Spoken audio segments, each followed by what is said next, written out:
Wassail, Capricorn, wassail.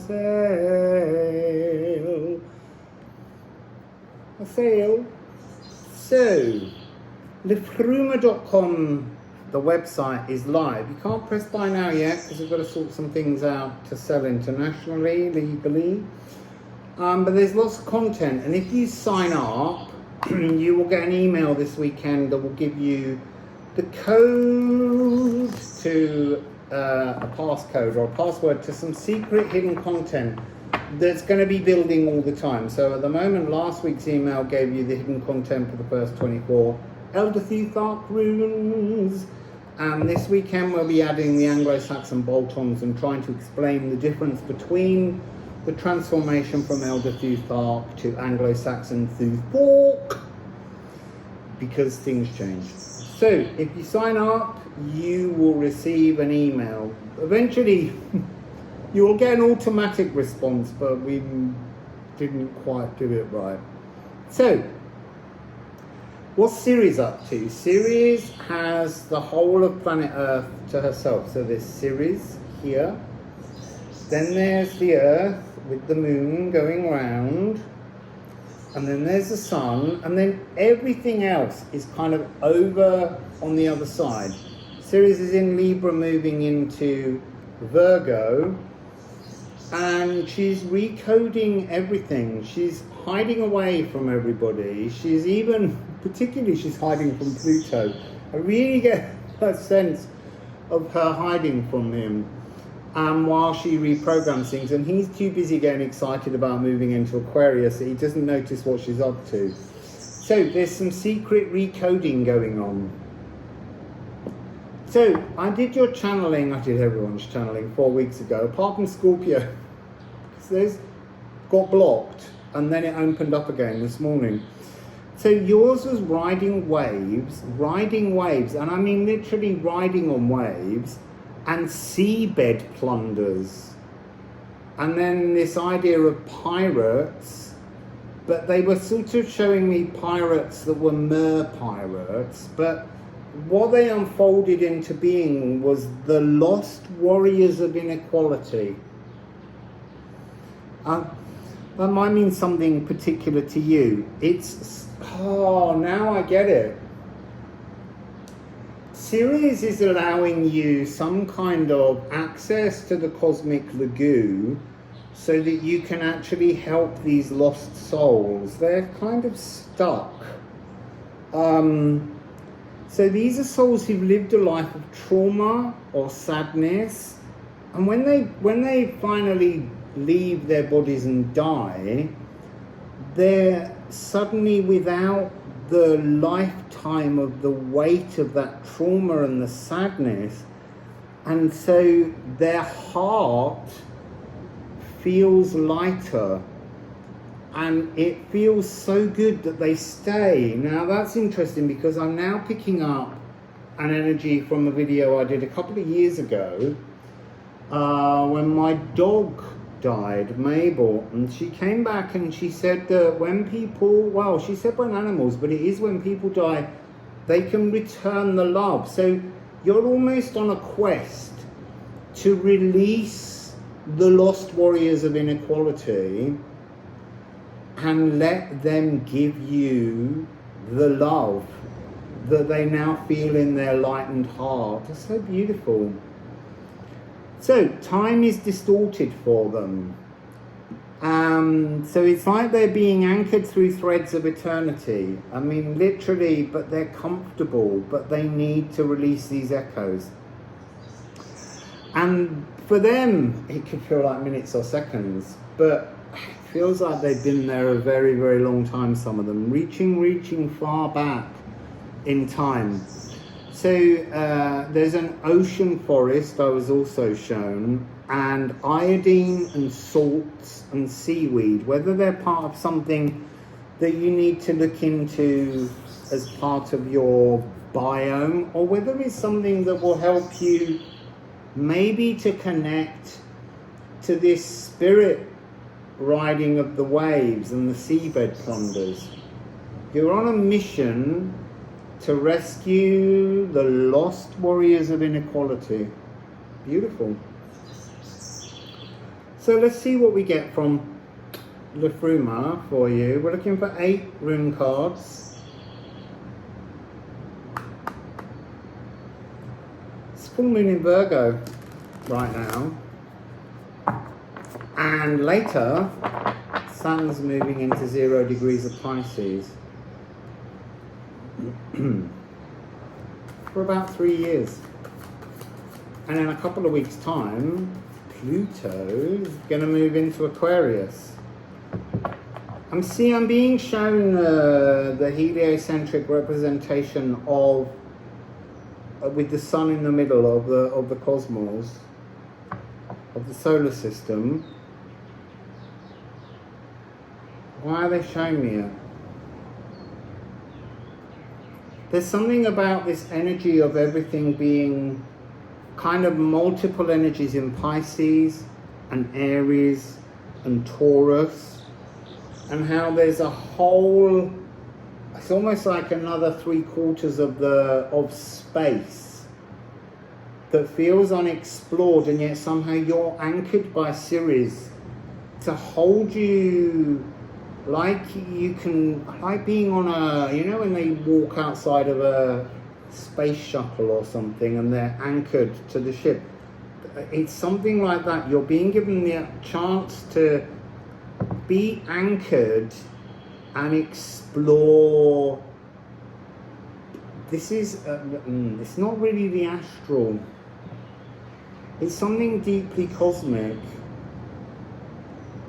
It almost feels like the space between time, Capricorn. You do get some very esoteric messages. So Ceres, what do you want to say to Capricorn? You're beginning with Hod. 27.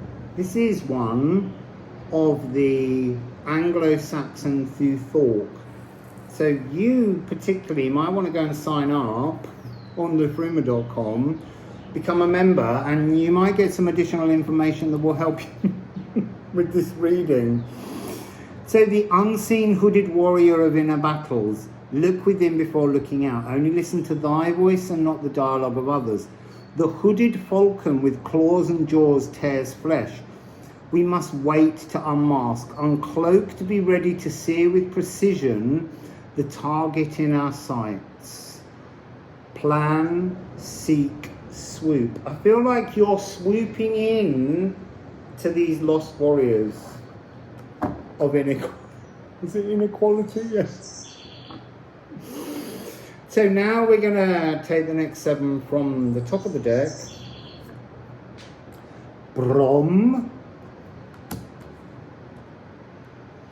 So that's butcher's broom and scrub. The butcher's broom is the cleaning away of old bloodstains, but this feels like they're old. This energy where they lived a life of trauma and sadness, and they feel so relieved to not be feeling that energy, that they've moved into this new frequency and got stuck. Personal Yggdrasil trees, sweeping away their personal Yggdrasil trees. This is not personal to you. That's really interesting. I've never had that with this card. It's the other Yggdrasil trees. It's that ocean forest, the cosmic ocean forest. Oh, look, there is an ocean forest. There is a tree at the bottom of the cosmic ocean. It's opening a portal for you to reach out and rescue lost souls. Leaf unfurling. Gifu, your gift is to reach out to these lost souls. Ceres is offering you a chance to be some kind of cosmic warrior. Ganunga Gap, the void, the seed, and the static.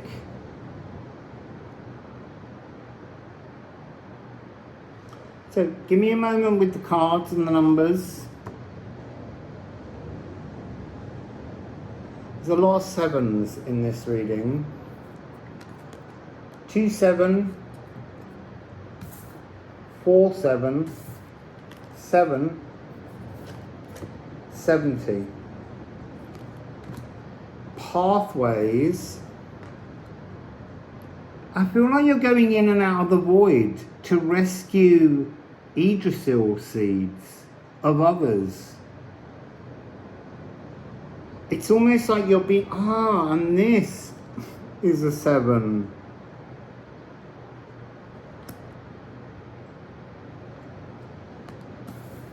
So there's a 7 in 5 of your cards.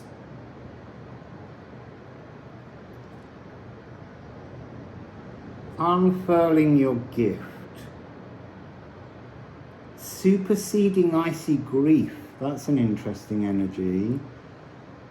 Resowing the tales of woe.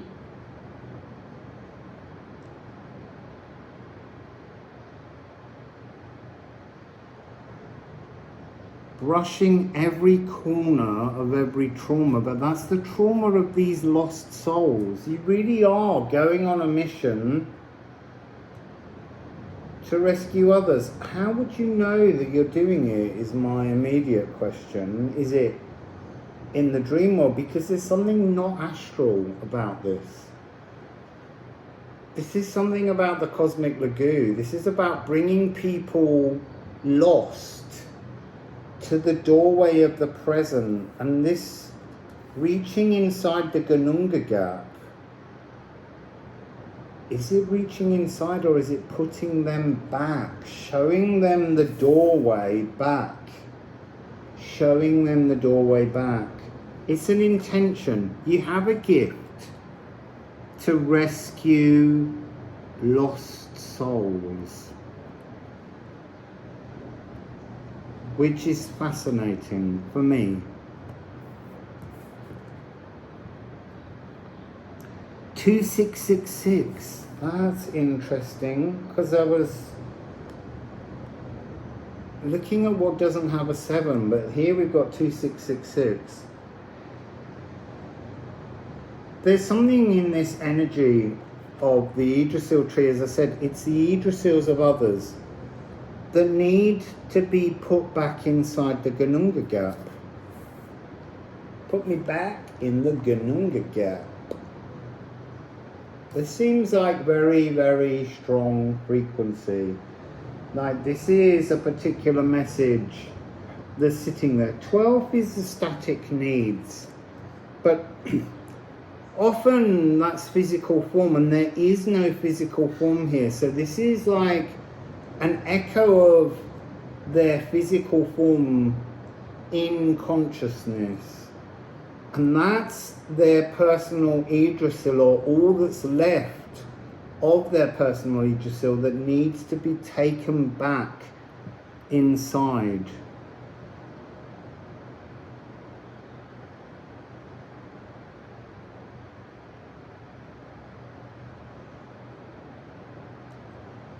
Something about meeting them, greeting them. There's something about how you approach this.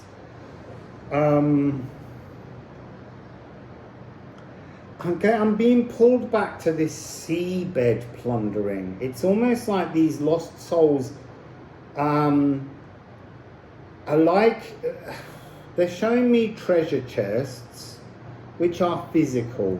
But then they're showing me that the treasure chests are all open because it's already been plundered. But when I say plundered, it means really that at the point that the person died, this soul,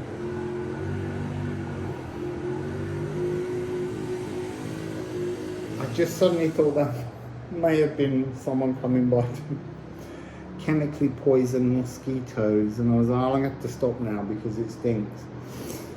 So yes, the treasure chest opens at the point of death, and that's this energy, but it's empty. There's nothing in the chest anymore. So somehow they are floating around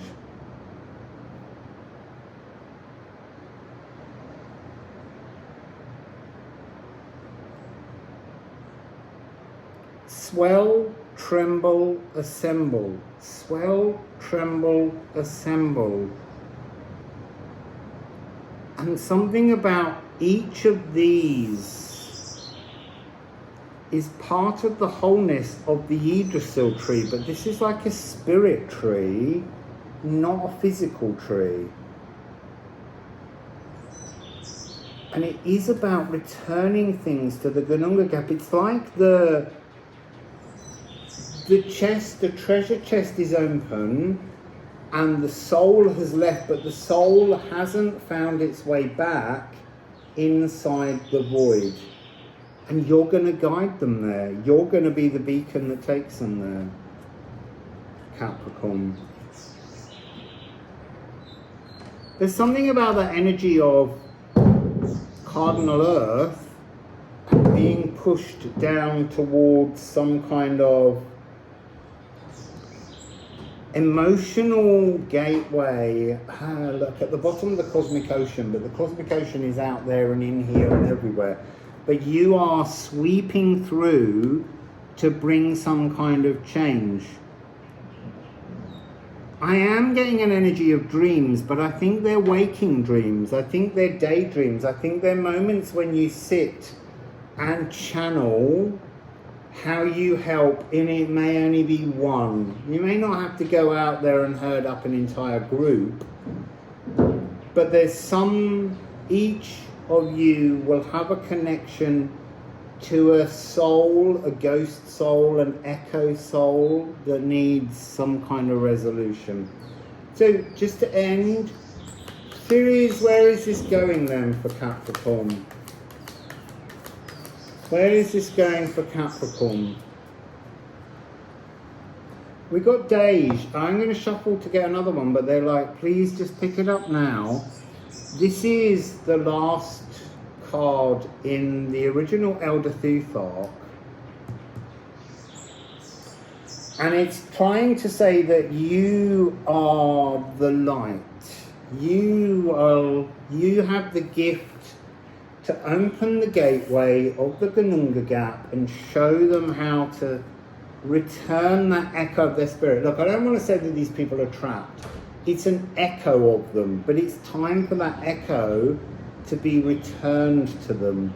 And so you are the light that will purge them. Your gift is to unfurl your particular meditative gifts and sweep through and clean up the stains of others. They could be ancestors. It could be an energy that just needs sweeping back and pushing through. But you're the one to do it. And then, where else is it going? Where else? Ceres, what do you want to say at the end here to Capricorn? It said you're going to fall off the table, land on the floor and make it difficult to get hold of. Oh, it is ancestors.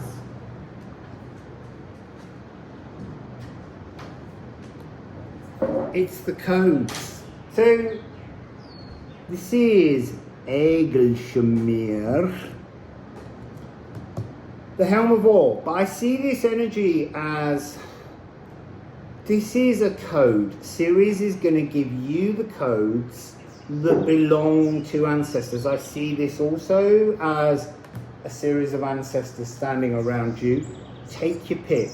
Release one of them back to the void. That's what they want. So what do we have here? A still sea doesn't make a seasoned sailor. Ride the waves. Get involved.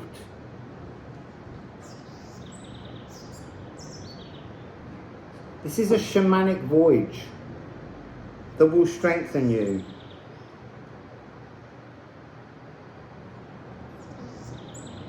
It will boost your confidence.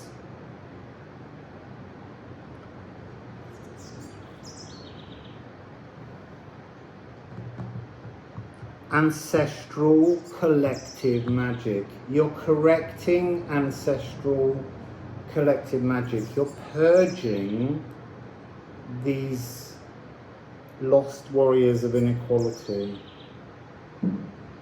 Well, it's not them, but they're echoes. And their echoes still resonate around you and your codes. And that will reprogram you. It will open your energy to something brand new. Something unseen will become clear. That's your beautiful message, Capricorn.